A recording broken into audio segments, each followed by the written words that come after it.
Bunga di Batu Cadas. Audiobook, novel silat. Cerita, Esa Mintarja. Jilid 38. Sekali lagi Buntal kini berhadapan dengan kawan Ki Dipanala. Dengan garangnya Buntal memutar senjatanya dan menyerang dengan cepatnya. Tetapi sekali lagi terasa bahwa lawannya memang memiliki kelebihan. Dengan sekedar menarik sebelah kakinya dan memiringkan tubuhnya, serangan Buntal sama sekali tidak berhasil menyentuhnya. Namun Buntal pun berpikir cepat. Dengan sekuat tenaganya ia menggerakkan pedangnya mendatar. Karena pedang itu berada terlampau dekat dengan tubuhnya, maka kawan Ki Dipanala itu sudah tidak sempat lagi mengelak. Tetapi ia masih sempat menyilangkan senjatanya menangkis serangan Buntal yang tergesa-gesa itu. Sekali lagi terjadi benturan antara kedua senjata.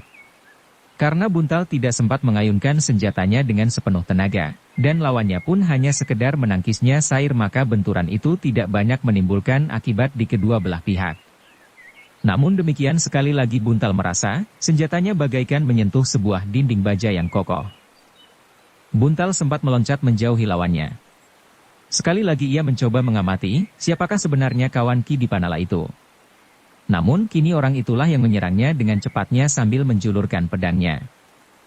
Kita sudah terlalu lama bergurau di sini, katanya, perkelahian ini harus segera selesai. Buntal menghindari serangan itu. Namun dadanya menjadi berdebar-debar. Dan ternyata orang itu tidak hanya berbicara saja tentang perkelahian yang sudah terlalu lama. Dengan sigapnya ia menyerang terus. Ketika Buntal mencoba menangkis serangan orang itu dengan pedangnya, maka tiba-tiba saja orang itu telah memutar mata pedangnya yang sedang bersentuhan dengan senjata Buntal. Akibat dari sentuhan itu benar-benar tidak terduga. Pedang orang itu telah berhasil memutar senjata Buntal dan melemparkannya dari tangannya. Sejenak Buntal menjadi termangu-mangu. Dengan mata terbelalak ia melihat ujung pedang yang mengarah ke dadanya. Tetapi darah muda yang menggelegar di dalam dadanya telah memanasi seluruh tubuhnya. Tidak ada niat sama sekali padanya untuk menyerah dalam keadaan apapun. Karena itu, maka Buntal masih tetap mencari jalan, agar ia tidak harus pasrah diri di ujung pedang lawannya. Kau tidak mempunyai kesempatan lagi Buntal, berkata orang yang mengacukan pedang itu. Buntal memandangnya dengan wajah yang tegang. Sejenak ia mencoba memperhitungkan keadaan. Sekali-sekali ia memandang Ki Dipanala dengan sudut matanya. Namun agaknya Ki Dipanala membiarkan saja kawannya menyelesaikan persoalannya. Nah, apakah yang akan kau lakukan sekarang? Bertanya orang itu. Buntal tetap berdiam diri sambil menggeretakkan giginya. Sekali-sekali ia terpaksa melangkah surut jika ujung pedang lawannya menyentuh dadanya. Tutup matanya.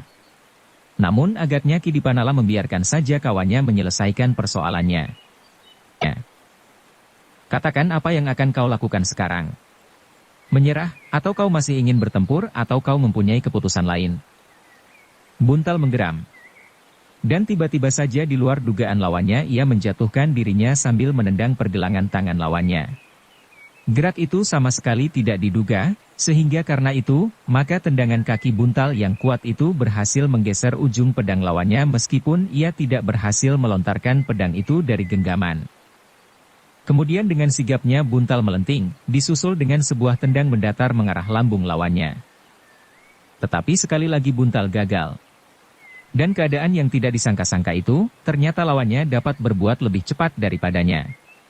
Tendangan mendatar itu masih sempat dihindarinya. Dan bahkan yang juga tidak diduga oleh Buntal, kawannya masih sempat menyerangnya pula. Tidak dengan pedangnya, tetapi dengan kakinya. Buntal yang tidak menyangka itu, tiba-tiba saja merasa dadanya bagaikan dihantam oleh kekuatan yang tidak terkirakan sehingga rasa-rasanya nafasnya terputus seketika. Matanya menjadi berkunang-kunang, dan kesadarannya pun perlahan-lahan menjadi kabur. Sejenak kemudian Buntal tidak tahu lagi apa yang terjadi atas dirinya. Pingsan. Tetapi agaknya Buntal tidak pingsan terlalu lama. Terasa silirnya angin, dan dinginnya air yang membasahi tubuhnya menyegarkan badannya. Perlahan-lahan kesadarannya mulai pulih kembali. Ia masih mendengar derap kaki kuda yang lamat-lamat menjauh. Dan ketika ia dengan tangan yang lemah meraba dirinya, terasa seluruh pakaiannya telah basah kuyup tersiram air. Perlahan-lahan Buntal mencoba bangkit. Ia masih melihat nyala api yang semakin redup. Dan ia melihat senjatanya masih tergolek di tempatnya.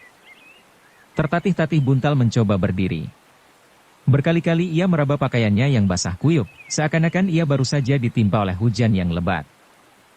Ketika ia mengedarkan pandangan matanya ke sekelilingnya, dilihatnya sebuah timba upih yang basah, sehingga karena itu ia mengerti, agaknya Ki Dipanala telah mengambil air dan menyiramnya sebelum ia ditinggalkannya.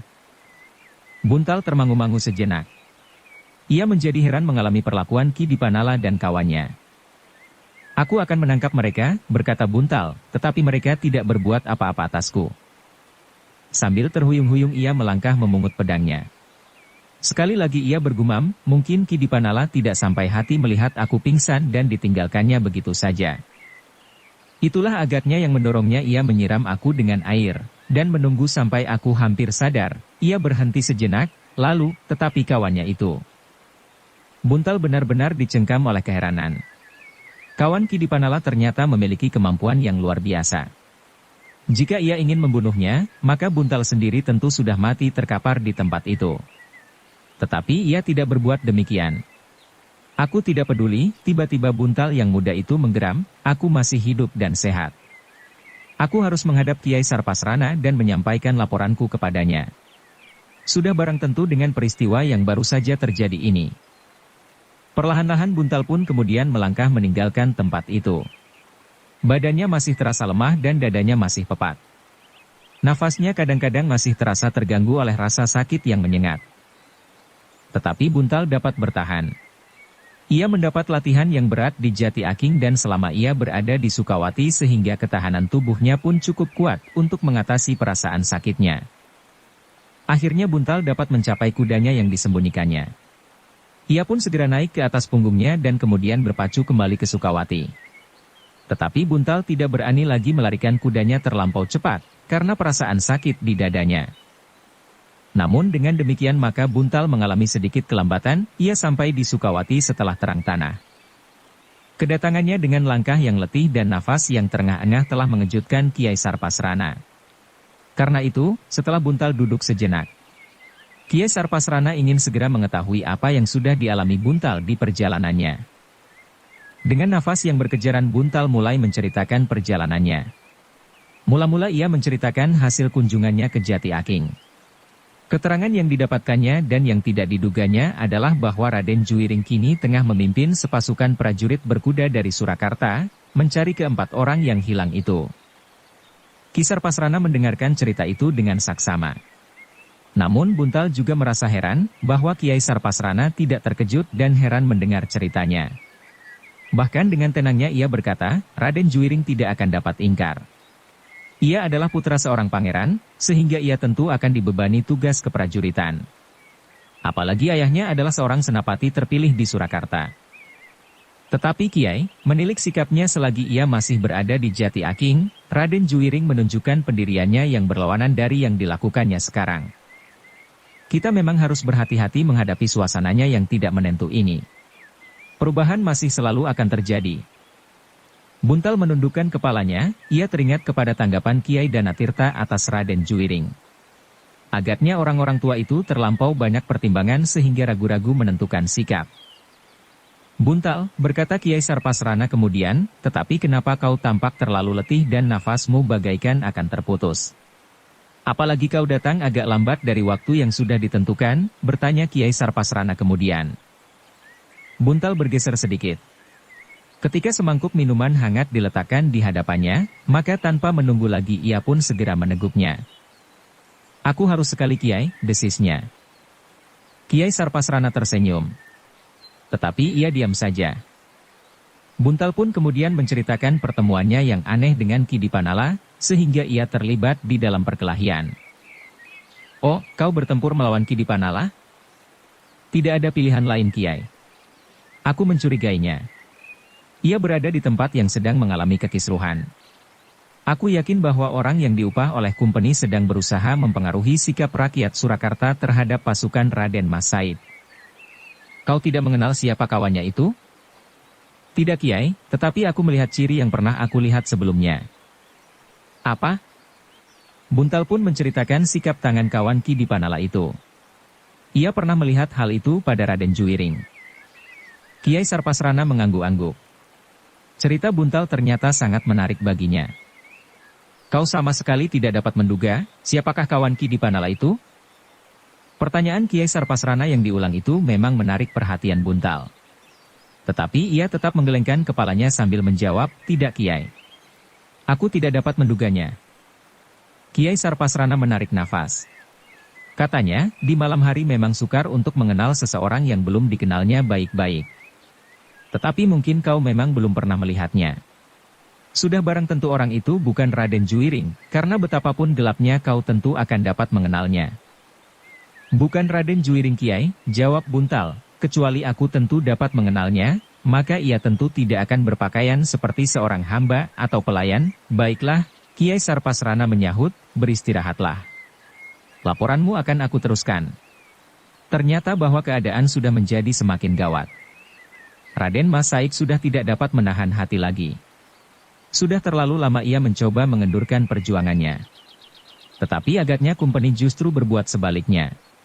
Dan kini bukan saja Raden Mas Said, tetapi Pangeran Mangkubumi pun mengalami tekanan yang semakin berat justru oleh saudara-saudaranya sendiri yang dikendalikan oleh Kumpeni itu. Karena itu, maka kita wajib mempersiapkan diri sebaik-baiknya Buntal. Buntal mengangguk. Katanya, kita sudah lama menunggu perintah. Jika sekiranya Raden Mas Said dapat diajak berbicara dengan baik dan membagi pekerjaan yang berat ini, mungkin keadaan akan segera berubah. Tentu, kenapa tidak? Raden Mas Said dan Raden Mas Sujono yang bergelar Pangeran Mangkubumi itu mempunyai tujuan yang sama. Tetapi agaknya Pangeran Mangkubumi ingin menempuh jalan yang lebih lunak meskipun agak jauh. Setiap korban yang jatuh menjadi perhatian Pangeran Mangkubumi. Ia bersedih jika ia melihat seseorang bersedih. Juga jika ia melihat orang yang menangis karena kehilangan anak laki-lakinya, atau kehilangan suaminya. Tetapi jika tidak ada jalan lain, maka Pangeran Mangkubumi dapat berubah bagaikan seekor banteng yang terluka di medan perang. Jarang ada seorang senapati yang dapat mengimbanginya. Mungkin ayahanda Raden Juwiring yang bergelar Pangeran Ranakusuma. Senapati yang pilih tanding itu dapat mengimbangi ilmu Pangeran Mangkubumi. Tetapi ada perbedaan di antara keduanya.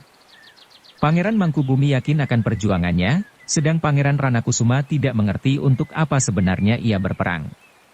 Apalagi sepeninggal putranya yang dimanjakannya Raden Rudira, dan sejak istrinya selalu dibayangi oleh gangguan jiwani. Buntal mendengarkan keterangan itu dengan saksama.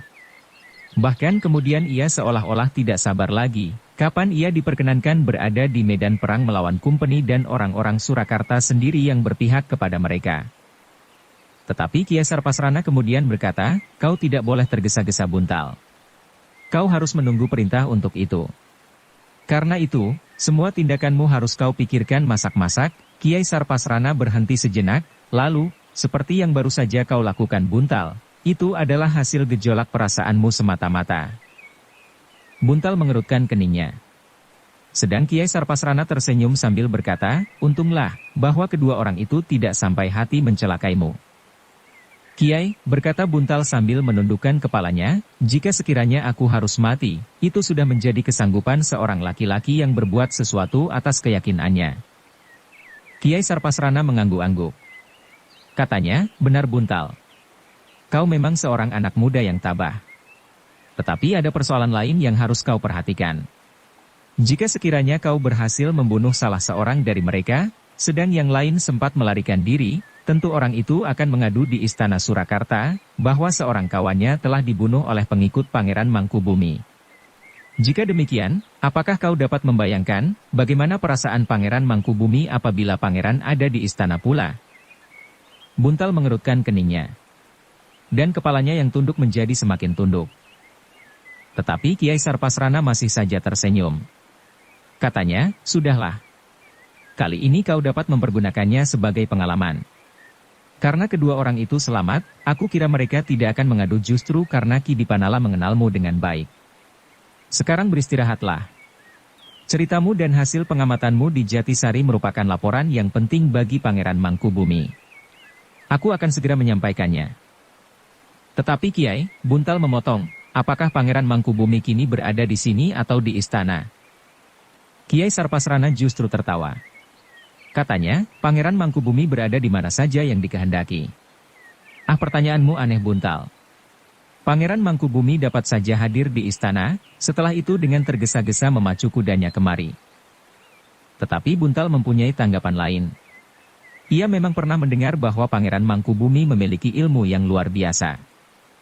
Apakah benar Pangeran Mangkubumi memiliki ilmu sepi angin? Buntal bertanya kepada diri sendiri. Bahkan Buntal dapat menyebut bermacam-macam ilmu yang lain yang menurut pendengarannya dimiliki oleh Raden Mas Sujono yang bergelar Pangeran Mangkubumi itu. Buntal, berkata Kiai Sarpasrana kemudian, sekarang kau dapat beristirahat. Jika ada persoalan yang lain, kau akan dipanggil dan barangkali kau akan mendapat tugas-tugas baru yang lebih berat. Aku akan selalu bersedia melakukannya, Kiai. Tetapi tidak dikuasai oleh perasaanmu melulu, Buntal menundukkan kepalanya, nah, pergilah ke belakang. Barangkali kau sudah lapar. Buntal pun kemudian pergi ke belakang. Ia memang lelah dan ingin beristirahat. Tetapi ia sama sekali tidak merasa lapar. Di biliknya Buntal berbaring sambil mengenang apa yang baru saja terjadi. Ia mencoba mengingat-ingat bentuk dan wajah kawan Kidipanala. Namun ia tidak dapat menemukan siapakah orang itu sebenarnya. Dengan demikian, maka orang itu merupakan teka-teki yang tidak terpecahkan bagi Buntal. Bukan saja siapakah orang itu, tetapi juga sikapnya membuatnya tidak habis berpikir, kenapa ia masih tetap hidup setelah ia tidak berdaya lagi. Mungkin Kidipanala lah yang mencegah agar orang itu tidak membunuhku, berkata Buntal di dalam hati, tetapi bukankah dengan demikian aku tetap merupakan orang yang berbahaya bagi Kidipanala dimanapun kami akan bertemu. Buntal menggelengkan kepalanya, ia mencoba menyingkirkan angan-angan itu barang sejenak. Tetapi ia tidak mampu melakukannya. Demikianlah maka Buntal selalu saja dibayangi oleh peristiwa itu. Bukan hanya hari itu, tetapi di hari-hari kemudian, di dalam kesibukannya sehari-hari ia kadang-kadang masih merenung di luar sadarnya. Dalam pada itu, selagi di Sukawati rakyat dengan penuh gairah mempersiapkan diri menghadapi setiap kemungkinan, di Istana Surakarta telah timbul persoalan-persoalan baru yang menyangkut kedudukan tanah Sukawati. Beberapa orang bangsawan benar-benar tidak dapat menahan perasaan iri melihat kebesaran Pangeran Mangkubumi dan penguasaannya atas tanah Sukawati. Sebagian dari mereka mendapat hasutan dari Kumpeni, agar mereka memohon kepada Susuhunan untuk meninjau kembali tanah palenggahan Pangeran Mangkubumi di Sukawati itu. Ternyata sikap dan pendirian Susuhunan menjadi goncang. Beberapa orang bangsawan setiap saat memperbincangkan tanah Sukawati. Bahkan di antara mereka ada yang dengan sengaja menumbuhkan kegelisahan hati Susuhunan.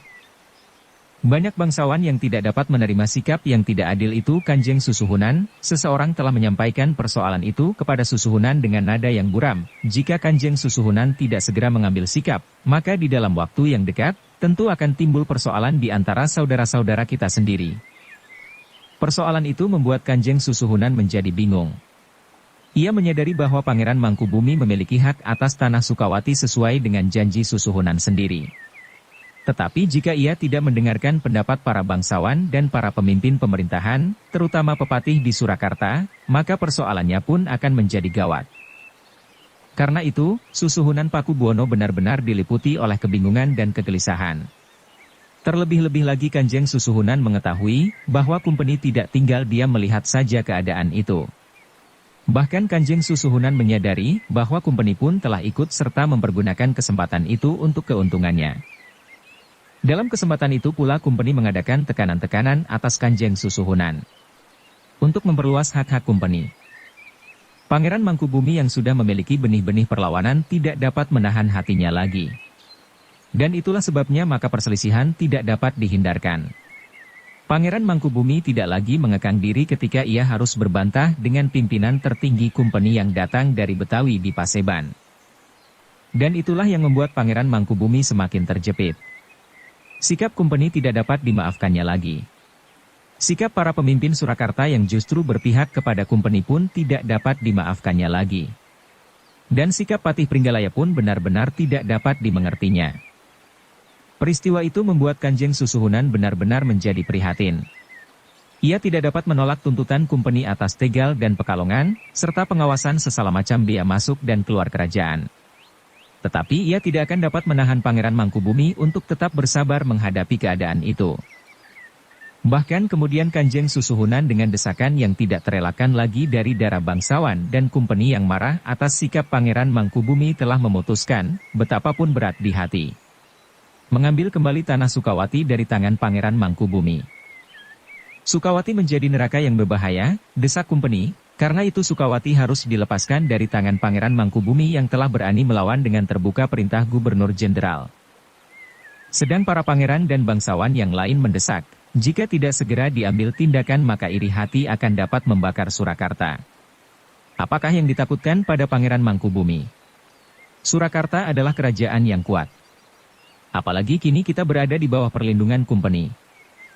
Perintah penarikan kembali tanah Sukawati yang memang sudah diduga itu sama sekali tidak mengejutkan Pangeran Mangkubumi.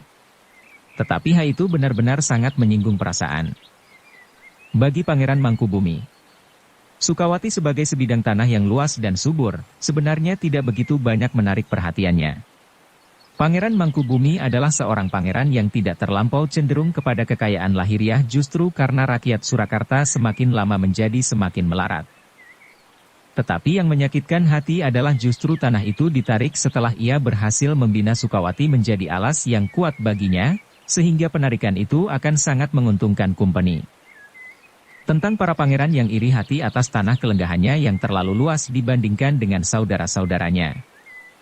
Pangeran Mangkubumi tidak akan menghiraukannya, seandainya Pangeran Mangkubumi tidak mengetahui bahwa sebagian besar dari para pangeran pun sebenarnya telah dipengaruhi pula oleh kumpeni untuk memperkuat tuntutannya atas penarikan tanah Sukawati itu.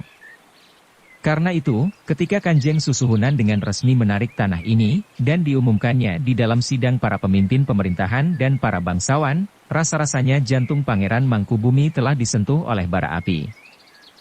Tetapi Pangeran Mangkubumi tetap berhasil menahan perasaannya justru karena ia tahu, bahwa kakandanya, Kanjeng Susuhunan sama sekali tidak bermaksud berbuat demikian. Ia tidak bermaksud membuat Pangeran Mangkubumi malu dan sakit hati. Kelemahannya lah yang memaksanya untuk melakukan semua desakan kumpeni dan para pangeran yang iri hati kepadanya, yang dengan tamak mengharap, bahwa Sukawati akan terbagi kepada para pangeran itu. Kakanda Susuhunan, Pangeran Mangkubumi menanggapi penarikan atas tanah Sukawati itu, adalah wewenang Kakanda untuk berbuat apa saja atas tanah Sukawati, karena sebenarnya hamba hanya sekedar memelihara selagi tanah itu dikuasakan kepada hamba. Sebenarnya lah bahwa tanah itu adalah milik Surakarta. Karena itu, hamba tidak akan berkeberatan apapun juga seandainya tanah itu benar-benar ditarik dengan jujur untuk kepentingan Surakarta. Kanjeng Susuhunan Pakubuwono itu termangu-mangu sejenak. Terasa hatinya ikut tersentuh melihat sikap Pangeran Mangkubumi. Karena sebenarnya, sebagai seorang kakak maka Pangeran Mangkubumi adalah adiknya yang dikasihinya. Bahkan Kanjeng Susuhunan pernah meletakkan harapan kepada adiknya ini untuk memperkuat kedudukan Surakarta. Tetapi ternyata Surakarta menjadi semakin lemah karena kelemahannya sendiri. Kenapa ia tidak berani bersikap seperti Pangeran Mangkubumi? Dan kenapa pangeran-pangeran yang lain pun bersikap lemah dan menjilat? Selagi Kanjeng Susuhunan itu termangu-mangu, maka Pepatih Surakarta menyela, "Ampun Kanjeng Susuhunan. Apakah hamba diperkenankan untuk berbicara?" Kanjeng Susuhunan memandang patihnya itu sejenak. Kemudian dengan ragu-ragu menganggukkan kepalanya. "Berbicaralah jika kau menganggap perlu." "Ampun Kanjeng Susuhunan. Sebenarnya lah penarikan tanah Sukawati sudah dipertimbangkan sebaik-baiknya oleh Kanjeng Susuhunan. Berdasarkan keadilan dan kepentingan kerajaan Surakarta seluruhnya. Mengingat pendapat kumpeni dan kegelisahan para pangeran, maka tidak ada jalan lain kecuali mengambil kembali tanah Sukawati yang diberikan sebagai hadiah jika seseorang berhasil memadamkan pemberontakan Raden Mas Said. Sedang yang terjadi adalah sekedar menghentikan kegiatan Raden Mas Said untuk sementara karena Raden Mas Said dan Martapura kini sudah mulai melakukan kegiatannya menentang pemerintahan Surakarta lagi. Bahkan mungkin hamba menjadi curiga bahwa saat-saat Raden Mas Said dan Pangeran Martapura tidak lagi melakukan kegiatan itu hanya sekedar kesempatan baik bagi Pangeran Mangkubumi. Paman Patih, Pangeran Mangkubumi tidak dapat menahan hati lagi sehingga ia kehilangan Subasita. Namun sebelum berkepanjangan terdengar Kanjeng Susuhunan berkata, "Adimas Pangeran Mangkubumi. Kau berada di Paseban. Selama ini aku masih duduk di atas tahta. Berbicaralah kepadaku." "Ampun Kamas Susuhunan." Kata-kata Kipatih terasa panas di telinga hamba. Yang menentukan adalah aku, Susuhunan Paku Buana kedua di Surakarta. Jika ada persoalan atas keputusanku, hendaknya disampaikan kepadaku. Pangeran Mangkubumi menggeram, ia masih menghormati Kanjeng Susuhunan sebagai raja dan saudara tuanya. Itulah sebabnya dengan susah payah ia menahan perasaannya yang bergejolak. Bersambung ke jilid 39. Dukung kami dengan subscribe, follow, like, komen dan share. Terima kasih.